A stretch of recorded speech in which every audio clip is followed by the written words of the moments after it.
Good morning आप सभी को। सजग क्लासेस हिंदी में एक बार फिर आप सभी का स्वागत है। हम लोग आधुनिक काल में छायावाद देख रहे थे और छायावाद की आज ये तीसरी क्लास है। और हम लोग छायावाद में अभी तक क्या देखे थे? छायावाद का नामकरण, छायावाद के संबंध में आलोचकों की जो परिभाषाएं थी, वो छायावाद की क्या मान्यताएं हैं, छायावाद को किसने किस अर्थ में ग्रहण किया, छायावाद की प्रवृत्ति क्या है, छायावाद की समय सीमा क्या है। ठीक है, उसके साथ साथ ही छायावाद के प्रवर्तक की चर्चा हम लोग कर चुके थे।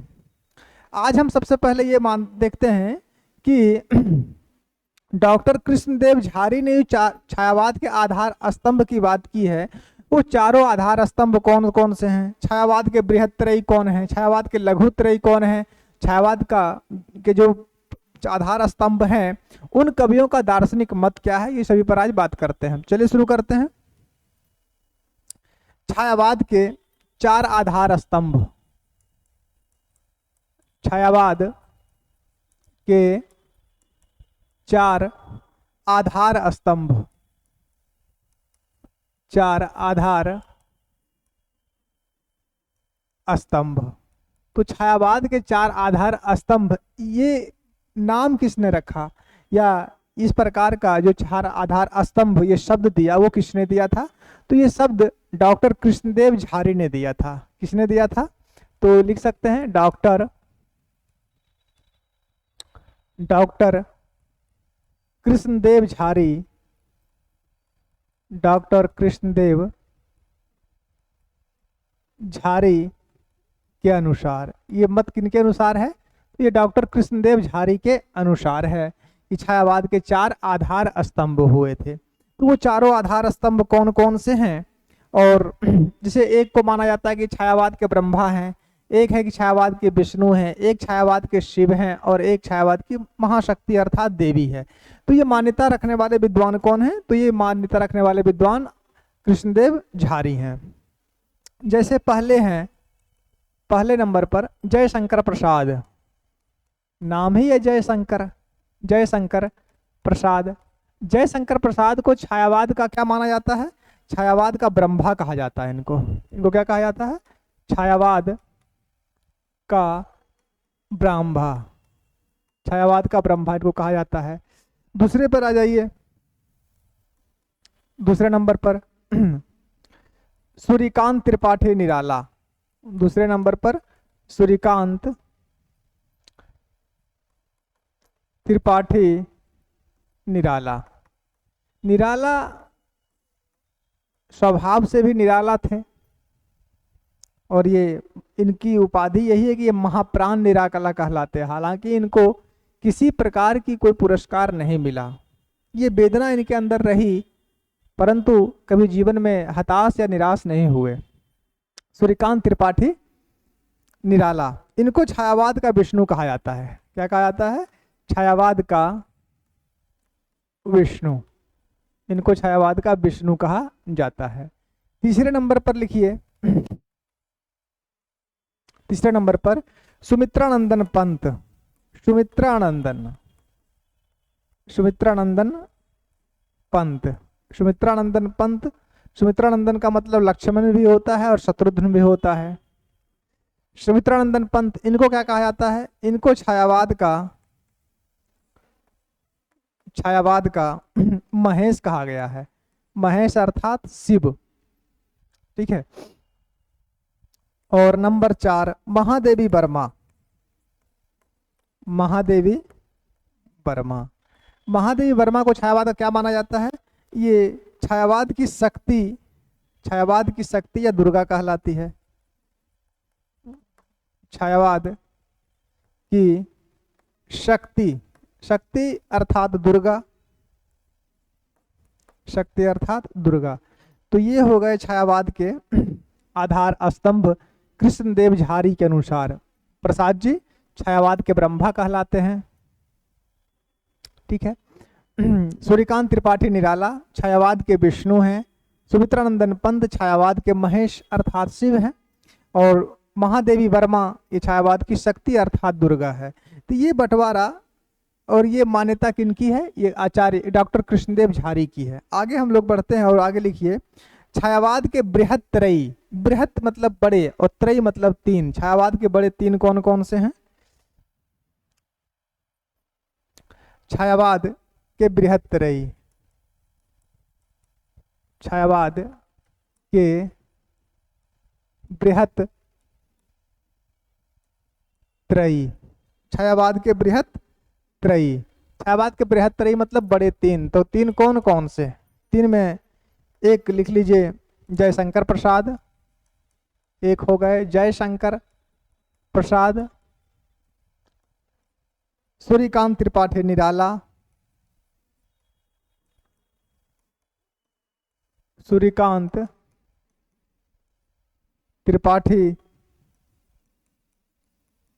निराला, और एक हो गए सुमित्रानंदन पंत, सुमित्रानंदन पंत। ये तीन जो हैं ये छायावाद के बृहत त्रयी कहलाते हैं। ठीक है, ये तीन बड़े हो गए। अच्छा, छायावाद के लघु त्रयी कौन कौन हैं? आगे लिखिए, छायावाद के लघु त्रयी अर्थात तीन छोटे लघु त्रयी, ये कौन कौन है? अगर छायावाद के लघु त्रयी की बात करें तो नंबर एक महादेवी वर्मा, महादेवी वर्मा ये लघु त्रयी है। नंबर दो रामकुमार वर्मा, डॉक्टर रामकुमार वर्मा, रामकुमार वर्मा ये लघु त्रयी हैं। नंबर तीन भगवती चरण वर्मा। ये तीनों वर्मा जी जो है ना, ये क्या कहलाते हैं? ये लघु त्रयी में है। महादेवी वर्मा, रामकुमार वर्मा और भगवती चरण वर्मा, ये तीनों वर्मा जी क्या हैं? छायावाद के लघु त्रयी हैं, अर्थात तीनों छोटे हैं। लिखिए इतना।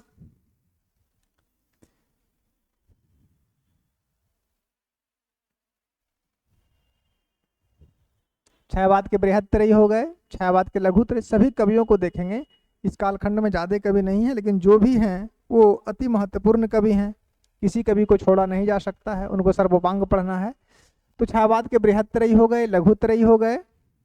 इससे पहले छायावाद के आधार स्तंभ हो गए, और इससे पहले क्लास शुरू हो गई है ना। छायावाद के आधार स्तंभ, छायावाद के बृहत त्रयी, लघु त्रयी। आगे चलिए और आगे लिखिए, छायावाद के जो चार आधार स्तंभ हैं उनका दार्शनिक मत क्या है? महत्वपूर्ण है। लिखिए, छायावाद के आधार स्तंभों, छायावाद के चार आधार, छायावाद के चार आधार स्तंभों का दार्शनिक मत, ये महत्वपूर्ण है। प्रश्न यहाँ से पूछा भी जाता है और पूछा भी जाएगा। छायावाद के चार आधार स्तंभों का दार्शनिक मत क्या क्या है? अगर इसकी बात करें तो इधर लिख लीजिए कवि, और इधर लिख लीजिए दार्शनिक मत।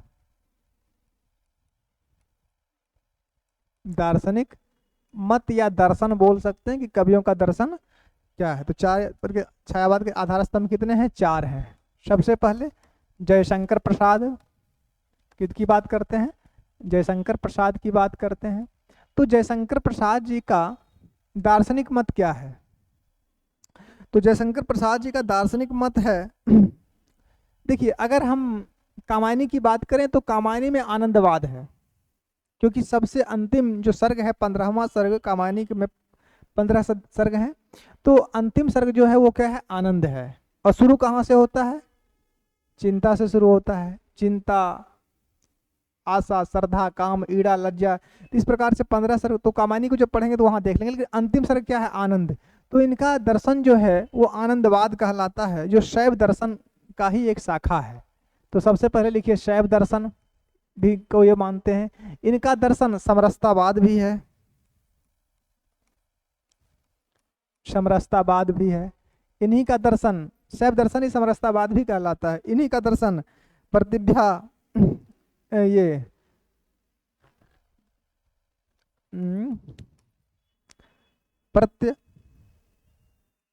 प्रत्यभिज्ञावाद भी कहलाता है, प्रत्यभिज्ञावाद भी कहलाता है, प्रतिभिज्ञावाद भी कहलाता है, और यही आनंदवाद भी कहलाता है। क्या है? आनंद दर्शन या आनंदवाद, आनंदवाद भी यही कहलाता है, आनंदवाद भी यही कहलाता है, और यही आनंद दर्शन भी कहलाता है। शैव दर्शन के ही ये सब अलग अलग नाम है, लेकिन मूलतः जो क्या है वो शैव दर्शन ही है। तो प्रश्न भी अगर पूछागा तो इनमें से एक रहेंगे, तो जब प्रश्न करेंगे छायावाद का तो वहां देखेंगे। नंबर 2 की बात करते हैं, सूर्यकांत त्रिपाठी निराला। ये क्या मानते हैं? सूर्यकांत त्रिपाठी निराला की बात करें तो सूर्यकांत त्रिपाठी निराला जी का जो दर्शन है वो क्या है? इनका दर्शन, निराला जी का दर्शन है वेदांत दर्शन। इनका सीधा शॉर्ट फॉर्मूला है वेदांत दर्शन, या वेदांत दर्शन को आप अद्वैतवादी दर्शन कह सकते हैं। अद्वैतवादी, इसी को अद्वैतवादी दर्शन कहते हैं। अद्वैत, ईश्वर दो नहीं एक है, और यही वेदांत दर्शन भी है। सर्वधर्मान परित्यज्य मामेकं शरणं व्रज अहम त्वां सर्व पापेभ्यो मोक्षयामि मा शुचः। गीता में भगवान श्री कृष्ण बोले हैं ना कि सर्वधर्मान परित्यज्य, तुम सभी धर्मों को छोड़ दो। हे अर्जुन, तुम सभी धर्मों को छोड़ दो। सर्वधर्मान परित्यज्य मामेकं शरणं व्रज, मतलब तुम सिर्फ हमारे ऊपर आस्था रखो। अहम त्वां सर्व पापेभ्यो, मैं तुम्हें सभी पापों से मुक्तयामि मा शुचः, ठीक है, मैं तुम्हें सभी पापों से मुक्त कर दूंगा। इसका मतलब क्या होता है कि ईश्वर एक है, ठीक है। अगर इसमें थोड़ा सा और मत देखिए तो आप कोई भी पुराण पढ़िए, रामायण पढ़िए तो लगेगा कि राम ही एक हैं और उनके अलावा कुछ नहीं है। शिव पुराण पढ़िए तो लगेगा शिव ही एक है। गीता पढ़िए, महाभारत पढ़िए तो लगेगा कि नारायण अर्थात कृष्ण जो है वो एक है। और सच्चाई यही है कि ईश्वर एक है, ठीक है। और इसी ज्ञान को कौन मानता है? इसी दर्शन को मानता है, एकेश्वरवाद को कौन मानता है? इस्लाम दर्शन एकेश्वरवाद पे ही चलता है, वो एकेश्वरवाद कहलाता है कि ईश्वर एक है। उनका मानना बस यही है कुछ जाहिलों का कि बस अल्लाह है। वो ये नहीं मानता है कि अल्लाह ही ईश्वर है, वही भगवान है, वो ही नहीं मानते। वो मानते हैं बस अल्लाह ही एक है, ठीक है। तो वो अपने ज्ञान के अनुसार होती है, लेकिन बात यही है कि ईश्वर एक है। ना कोई राम हुए, ना कोई कृष्ण है, ना कोई शिव है, ये लीलाएं हैं। हरि अनंत हरि कथा अनंता, कहे सुनई सब बहुविधि सब शंता, ये सब उनकी लीलाएं हैं। मतलब ये है कि ईश्वर एक है, ठीक है। तो वो वेदांत दर्शन या अद्वैतवादी दर्शन यही कहलाता है कि ईश्वर दो चार नहीं है, ईश्वर एक है। यही अद्वैतवादी दर्शन कहलाता है। द्वैत का मतलब दो होता है। तो ये सूर्यकांत त्रिपाठी निराला का मत क्या है? वेदांत या अद्वैतवादी दर्शन। नंबर 3 पर आइए, सुमित्रा नंदन पंत। अगर सुमित्रा नंदन पंत की बात करें, नंदन पंत, इनका दर्शन क्या है? ये अरविंद दर्शन को मानते हैं। प्रभु किसको मानते हैं? महर्षि अरविंद का जो दर्शन है वो अरविंद दर्शन को ये मानने वाले हैं। अरविंद दर्शन को ये मानते हैं। नंबर 4 पर आइए, महादेवी वर्मा। महादेवी वर्मा, महादेवी वर्मा किस दर्शन को मानती हैं? ये बौद्ध दर्शन को मानती हैं। बौद्ध दर्शन, ये चारों आधार स्तंभों का दार्शनिक मत है। सूर्य जयशंकर प्रसाद शैव दर्शन, समरसतावाद, प्रतिभिज्ञावाद या आनंदवाद। निराला जी वेदांत या अद्वैतवादी दर्शन। पंत जी अरविंद दर्शन। महादेवी वर्मा जी बौद्ध दर्शन। बस इन चारों कवियों का ये दार्शनिक मत है। यहाँ तक आराम से लिखिए, फिर आगे चलते हैं। छोटे छोटे टॉपिक है, लेकिन सभी क्या है? अति महत्वपूर्ण टॉपिक है। अति अति अति महत्वपूर्ण है।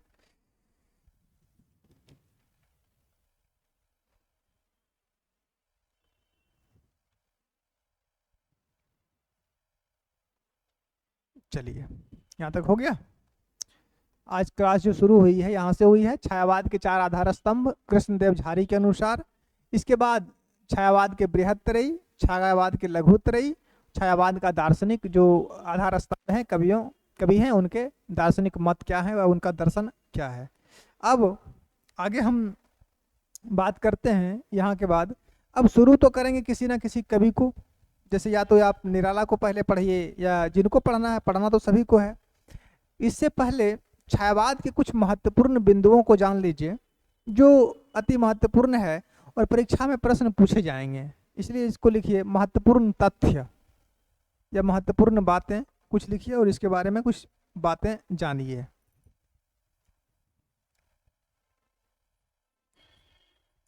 महत्वपूर्ण तथ्य, यहाँ का प्रत्येक लाइन अपने आप में एक प्रश्न होगा, ठीक है।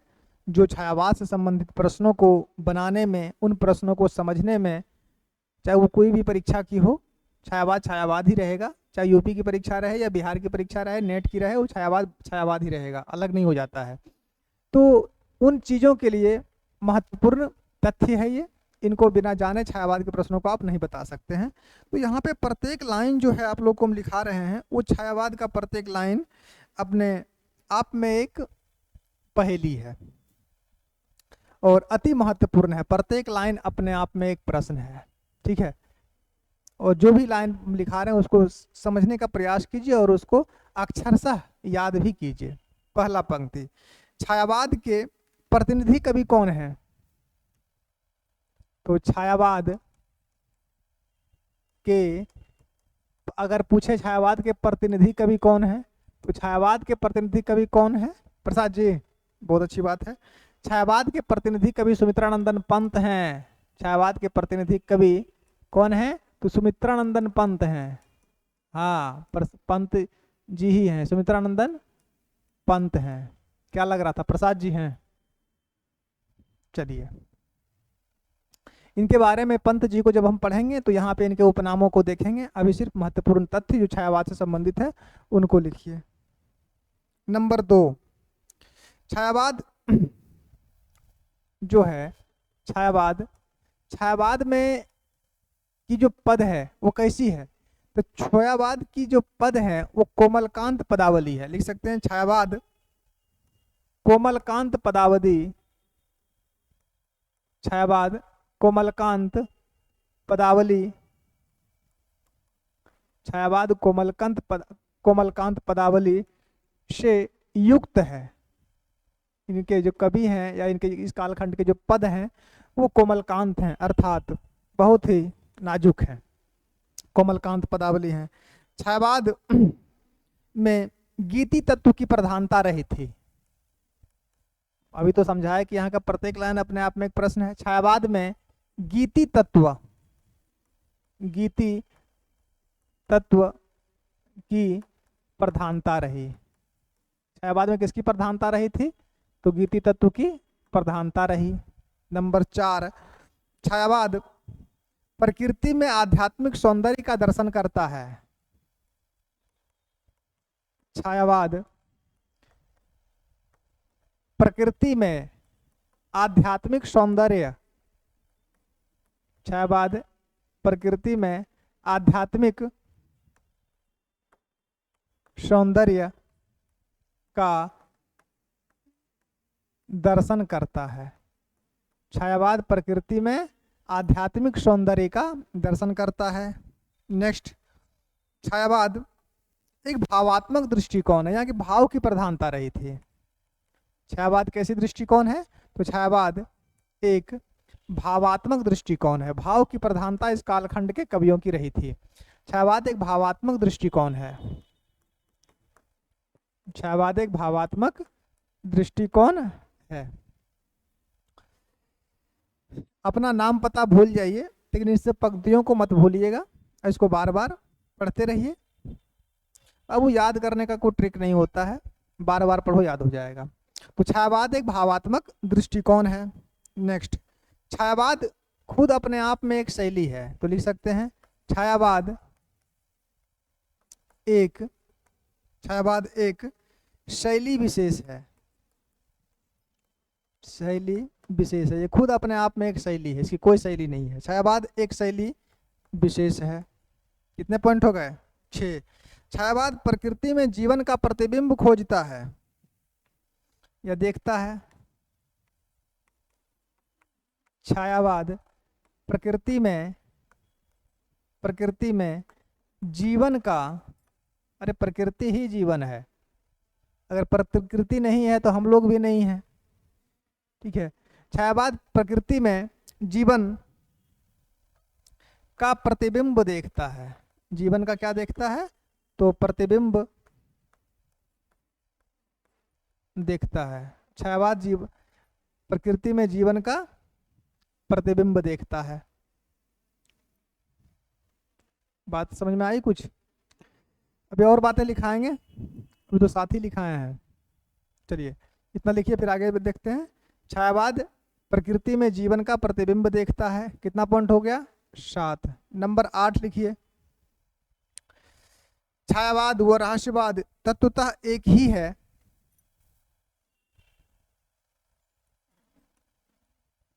छायावाद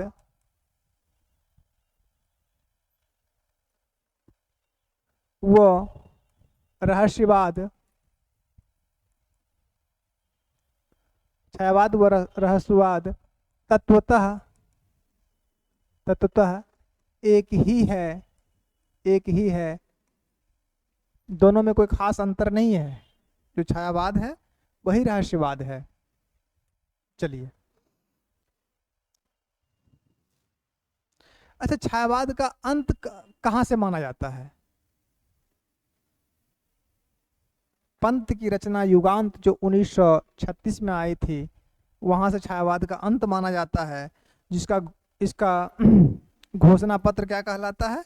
इसकी भूमिका को छायावाद का अंत का घोषणा पत्र कहा जाता है। लिखिए, छायावाद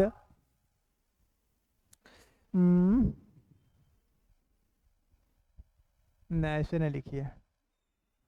लिखिए, पंत द्वारा रचित या पंत अर्थात सुमित्रानंदन पंत। हिंदी साहित्य में एक ही पंत हुए हैं, कोई दो चार नहीं हुए हैं। प्रसाद एक ही हुए हैं, आचार्य शुक्ल एक ही हुए हैं, कोई अलग अलग नहीं है। तो इन सब अगर शॉर्ट नाम को बोलते हैं तो समझा कीजिए। अगर पंत हैं तो सुमित्रानंदन पंत हैं, आचार्य शुक्ल है अर्थात आचार्य रामचंद्र शुक्ल की बात हो रही है।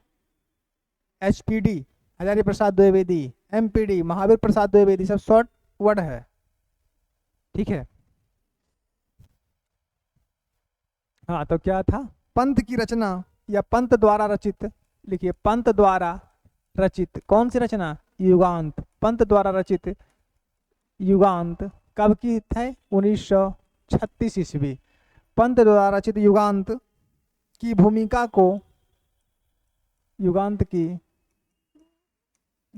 को छायावाद पंत रचित या पंत द्वारा रचित युगांत की भूमिका को छायावाद के अंत की घोषणा पत्र कहा जाता है। अच्छा, ये कहा किसने था? कहा जाता है, ये किसने कहा था? तो ये प्रभाकर माचवे ने कहा था। ठीक है, कि पंत द्वारा रचित युगांत जो है, और युगांत की जो भूमिका लिखी, युगांत खंड का जो काव्य संग्रह है उसकी जो भूमिका है, वहीं से छायावाद के अंत की घोषणा पत्र किसने कहा था? ये बात यही मतलब कि यही कि छायावाद का जो अंत है वो युगांत की घोषणा पत्र है। तो ये किसने कहा था? तो प्रभाकर माचवे ने कहा था। आगे लिखिए, पंत की एक पुस्तक और कौन थी? पल्लव। लिखिए, पंत रचित पल्लव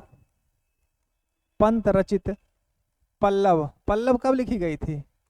पंत रचित पल्लव लिखी गई थी 1928 में। पंत रचित पल्लव की भूमिका को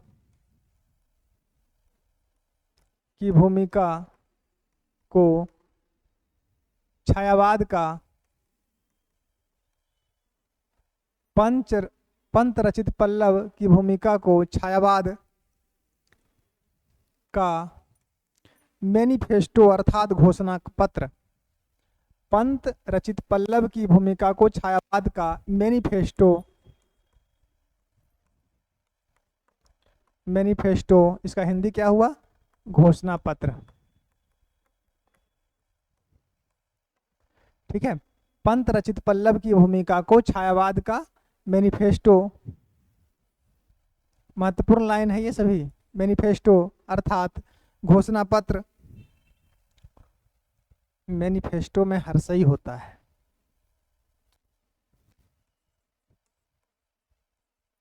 मैनिफेस्टो अर्थात घोषणा पत्र कहा जाता है, कहा जाता है। कितने हो गए? 10 और लिखिए। जागरण को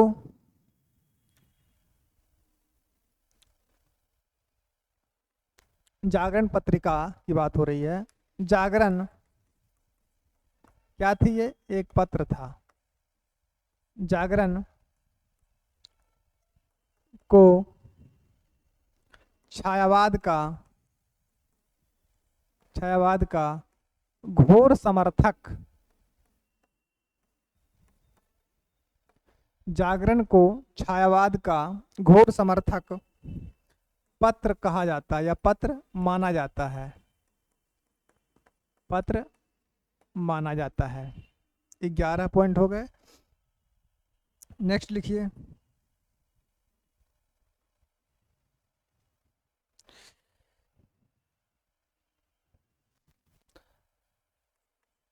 अच्छा, छायावाद की प्रौढ़तम रचना कौन सी है? छायावाद की प्रौढ़तम रचना, छायावाद की प्रौढ़तम रचना किसे मानी जाती है? कामायनी को। ठीक है, लिख सकते हैं कि छायावाद की प्रौढ़तम रचना, छायावाद की प्रौढ़तम रचना कामायनी को, या छायावाद की प्रौढ़तम रचना कामायनी है। कौन सी है? कामायनी है। छायावाद की प्रौढ़तम रचना कामायनी है। एक पॉइंट और लिखिए। झरना को छायावाद की प्रयोगशाला का प्रथम आविष्कार कहा जाता है। झरना किसकी रचना है? झरना प्रसाद जी का। कब? 1918 में। झरना कब की है? 1918 में है। किसकी है? प्रसाद जी की है। झरना को छायावाद का, झरना को छायावाद का, या छायावाद का नहीं, झरना को छायावाद की प्रयोगशाला, झरना को छायावाद की प्रयोगशाला का प्रथम आविष्कार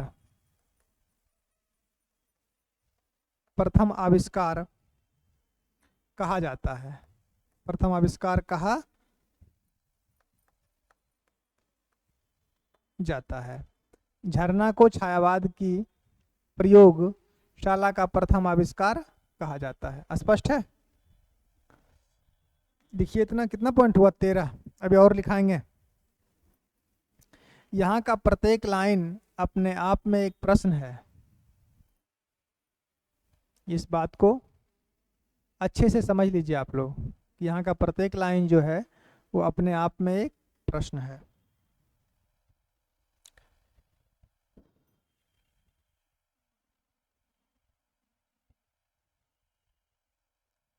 लिख लिए? चलिए आगे। 13 नंबर 14 में लिखिए। नंबर 14, देखिए छायावाद पर पाश्चात्य, छायावाद पर पाश्चात्य किसको किसको बोलते हैं? रोमांटिसिज्म। पाश्चात्य रोमांटिसिज्म, पाश्चात्य रोमांटिसिज्म। रोमांटिसिज्म को रोमांसवाद भी कह सकते हैं। रोमांसवाद, इसी को हम लोग स्वच्छंदावाद भी कहते हैं। इसी यही क्या है? स्वच्छंदावाद भी है। ठीक है। तो छायावाद पर पाश्चात्य रोमांटिसिज्म अर्थात रोमांसवाद या स्वच्छंदतावाद का स्पष्ट प्रभाव है, का स्पष्ट प्रभाव है। ये भी अपने आप में एक प्रश्न हो गया। नंबर 15, शांति प्रिय द्विवेदी ने छायावाद को क्या कहा, ये कामायनी को क्या कहा था? छायावाद का उपनिषद कहा था। लिख सकते हैं, शांति प्रिय द्विवेदी, शांति प्रिय द्विवेदी ने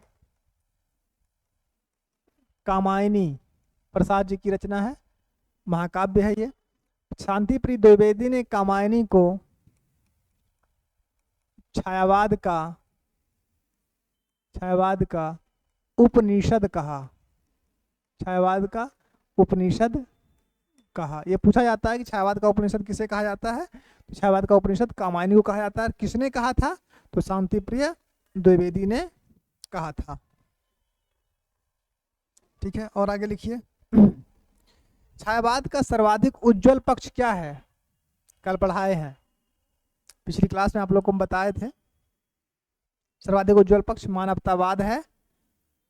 औरों को हंसते देखो मनु, हंसो ओ सुख पाओ, अपने सुख को विस्तृत कर लो, सबको सुखी बनाओ। कल बताए थे ना मनु के बारे में। जो छायावाद की प्रमुख विशेषताओं में एक थी मानवतावाद, यही छायावाद की सबसे उज्जवल पक्ष है। नंबर 16 में लिखिए, छायावाद का सर्वाधिक उज्जवल पक्ष, सर्वाधिक उज्जवल पक्ष, सर्वाधिक उज्जवल पक्ष क्या है? मानवतावाद है। सर्वाधिक उज्जवल पक्ष मानवतावाद है। नेक्स्ट, छायावाद में महामानव की प्रतिष्ठा की गई है। कामायनी को देख लीजिए, छायावाद में महामानव, मानव नहीं महामानव, महामानव की प्रतिष्ठा की गई है। छायावाद में महामानव की प्रतिष्ठा की गई है। कितना पॉइंट हुआ जी? 17। और कुछ लिखिए, छायावाद को खड़ी बोली का स्वर्णयुग कहा जाता है। छायावाद को खड़ी बोली का स्वर्णयुग, छायावाद को खड़ी बोली, हिंदी साहित्य का स्वर्णयुग कौन सा है? भक्ति काल। किसने कहा था? ग्रियर्सन ने। ठीक है, और छायावाद को खड़ी बोली का स्वर्णयुग कहा जाता है। छायावाद को खड़ी बोली का स्वर्णयुग, स्वर्णयुग कहा जाता है। ठीक है, एक दो और बातें लिख लीजिए। छायावाद को खड़ी बोली का स्वर्णयुग कहा जाता है। कितना पॉइंट हुआ? खड़ी बोली का स्वर्णयुग कहा जाता है किसको? छायावाद को। 18। कुछ और लिखिएगा। देखिए, आचार्य शुक्ल ने छायावाद को, नंबर 19 में, आचार्य शुक्ल ने छायावाद को अभिव्यंजनावाद, आचार्य शुक्ल ने छायावाद को अभिव्यंजनावाद, अभिव्यंजनावाद का विलायती संस्करण कहा, का विलायती उत्थान, विलायती उत्थान, विलायती उत्थान या संस्करण बोल सकते हैं इसको, विलायती उत्थान या संस्करण कहा। आचार्य शुक्ल ने छायावाद को अभिव्यंजनावाद का विलायती उत्थान या संस्करण कहा। कितना पॉइंट हुआ? 19। एक और लिख लीजिए, 20 पूरा जाएगा। 19 में क्या छोड़ा? अच्छा नहीं लग रहा है ना, 20 पूरा लीजिए, फिर इसको रिपीट करते हैं। आचार्य रामचंद्र शुक्ल, आचार्य रामचंद्र शुक्ल ने छायावाद पर, आचार्य रामचंद्र शुक्ल ने छायावाद पर ईसाई संतों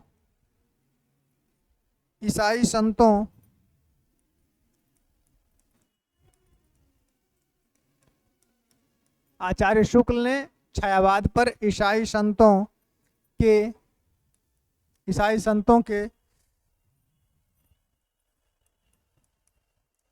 फैंटेस्माटा,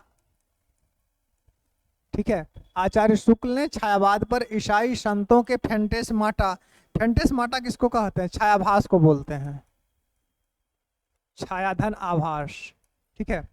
आचार्य शुक्ल ने छायावाद पर ईसाई संतों के फैंटेस्माटा का प्रभाव माना है, ये कुछ महत्वपूर्ण तथ्य हुआ छायावाद के संबंध में, और ये 20 लाइन लिखा है और 20 लाइन अपने आप में एक प्रश्न है, समझ सकते हैं। थोड़ा इसको रिपीट कर लीजिए, ये जरूरी भी है समझना भी और जानना भी। आज की क्लास में हम लोग छायावाद के आधार स्तंभ, ये क्लास संख्या तो 3 है छायावाद पर। आज 4 आधार स्तंभ को देख लिए। 4 आधार स्तंभ के बाद बृहत्त्रयी कौन कौन है, लघुत्रयी कौन कौन है, इसके बाद छायावाद के जो आधार स्तंभ हैं उनका दार्शनिक मत क्या है। दार्शनिक मत के पश्चात हम लोग महत्वपूर्ण तथ्य की बात कर लिए, जिसको विशेष तथ्य या अति महत्वपूर्ण बिंदु भी कह सकते हैं। और यहाँ का प्रत्येक लाइन जो इसमें लिखाए हैं वो अपने आप में एक प्रश्न है। पहला है कि छायावाद के प्रतिनिधि कवि कौन है, तो सुमित्रानंदन पंत हैं। पहली बात, छायावाद कोमलकांत पदावली से युक्त है, अर्थात छायावाद की जो रचनाएं हैं उसमें कोमलकांत पदावली का प्रयोग किया गया है। छायावाद में गीति तत्व की प्रधानता रही, अर्थात जो भी रचनाएं लिखी गई उसमें गय तत्व की प्रधानता रही है, वो गाए जाने योग्य है। छायावाद प्रकृति में आध्यात्मिक सौंदर्य का दर्शन करता है। छायावाद में जो है वो प्रकृति में ही अध्यात्म खोजता है और उसी में आध्यात्म सौंदर्य का वो दर्शन कर लेता है। छायावाद एक भावात्मक दृष्टिकोण है, अर्थात इसका भाव पक्ष मजबूत रहा। छायावाद खुद एक विशेष शैली है, छायावाद एक शैली विशेष है। छायावाद प्रकृति में जीवन का प्रतिबिंब देखता है। चलिए, छायावाद व रहस्यवाद तत्वतः एक ही है। ये वास्तविक है कि छायावाद की जो भी रचनाएं हैं वो रहस्यवाद है, ये स्पष्ट बातें नहीं करता है। जिस प्रकार रहस्यवाद में किसी अन्य अज्ञात सत्ता या अन्य अज्ञात तत्व की बात करता है, उसी प्रकार छायावाद भी एक अन्य तत्व की बात करता है।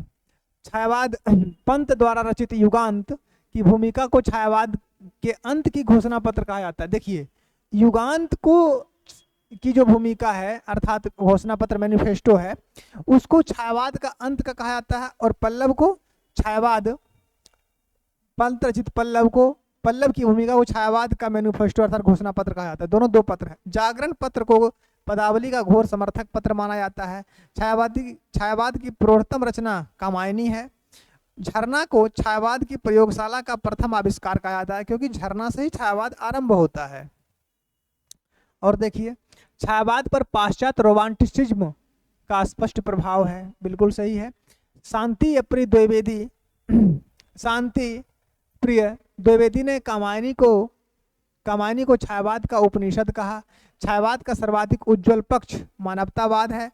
छायावाद में महामानव की प्रतिष्ठा की गई है कामायनी में। देखिए आप, तो छायावाद को खड़ी बोली का स्वर्णयुग कहा जाता है, और आचार्य शुक्ल ने छायावाद को अभिव्यंजनावाद का विलायती उत्थान अर्थात संस्करण कहा। विलायती का मतलब क्या होता है? विलायत उस समय लंदन अर्थात दूसरे देश की जो जहाँ की शासन, जो लोग हमारे देश पर शासन कर रहे थे अंग्रेज लोग, उसके बारे में बात करते, वो विलायत कहा जाता था, अर्थात लंदन को का संस्करण है। और एक बिंदु और है कि आचार्य शुक्ल ने छायावाद पर ईसाई संतों के फैंटेस्माटा, कौन सा माटा? तो फैंटेस्माटा, फैंटेस्माटा अर्थात छायाभास का प्रभाव माना है। तो ये कुछ बातें जो हो गई थी वो छायावाद के बारे में महत्वपूर्ण बातें हो गई थी।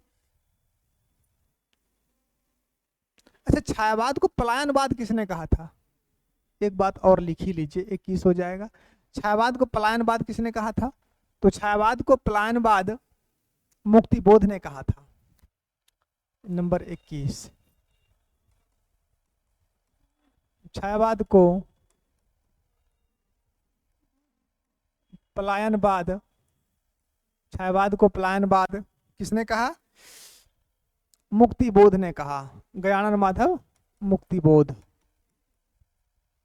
मुक्तिबोध ने कहा। छायावाद को पलायनवाद मुक्तिबोध ने कहा। तो यहाँ की जो भी बातें आपको मैं किस लाइन में लिखाए हैं, ये अपने आप में एक प्रश्न है और अति महत्वपूर्ण प्रश्न है। बातें कुछ समझ में आई होगी। अब हम लोग आगे चलेंगे और आगे छायावाद के जो प्रमुख कवि हैं उन कवियों के बारे में चर्चा करेंगे। और इस कालखंड के जो भी कवि हैं, ठीक है, चाहे वो प्रसाद हो, पंत हो, निराला हो या महादेवी वर्मा हो, उनको पढ़ने में एक क्लास पूरी लगेगी और प्रसाद जी को पढ़ने में 2 क्लास लगेगी। एक क्लास में महादेवी वर्मा हो सकती हैं, पंत हो सकते हैं, निराला जी की क्लास लगभग लंबी ही रहेगी और पंत की, ये प्रसाद जी की क्लास 2 क्लास लगेगी। तो हम लोग इसमें अगर शुरू भी कर देंगे किसी एक कवि को तो वो पूरा नहीं हो पाएगा, इसलिए प्रत्येक क्लास इनकी अलग अलग क्लासेस रहेगी। तो आज की इस क्लास में इतना ही हम लोग देखते हैं। छायावाद की जो चौथी क्लास हम लोग शुरू करेंगे तो प्रत्येक कवि को एक क्लास में हम लोग कंप्लीट कर लेंगे। तो 4 क्लास में 4 कवि हो जाएंगे, मुख्य कवि समाप्त। उसके बाद जो छोटे छोटे कवि और हैं, जैसे कि राम कुमार वर्मा हैं, गोपाल नेपाली जी हैं, भगवती चरण वर्मा हैं या अन्य जो कवि हैं उनको फिर भी हम लोग देखेंगे। सुभद्रा कुमारी चौहान है, ये सभी कवियों को हम लोग आगे देखेंगे। माखाला चतुर्वेदी हैं, तो उन सभी कवि तो छोटे छोटे, उनको बाद में देख लेंगे। पहले ये 4 कवि बड़े हैं, इनको प्रत्येक क्लास में एक एक कवि को देखेंगे और उनकी सभी रचनाओं और रचना के बारे में जो विशेष तथ्य है, वर्ण विषय क्या है, उन सभी पर हम लोग चर्चा करेंगे। तो आज की इस क्लास में इतना ही, धन्यवाद।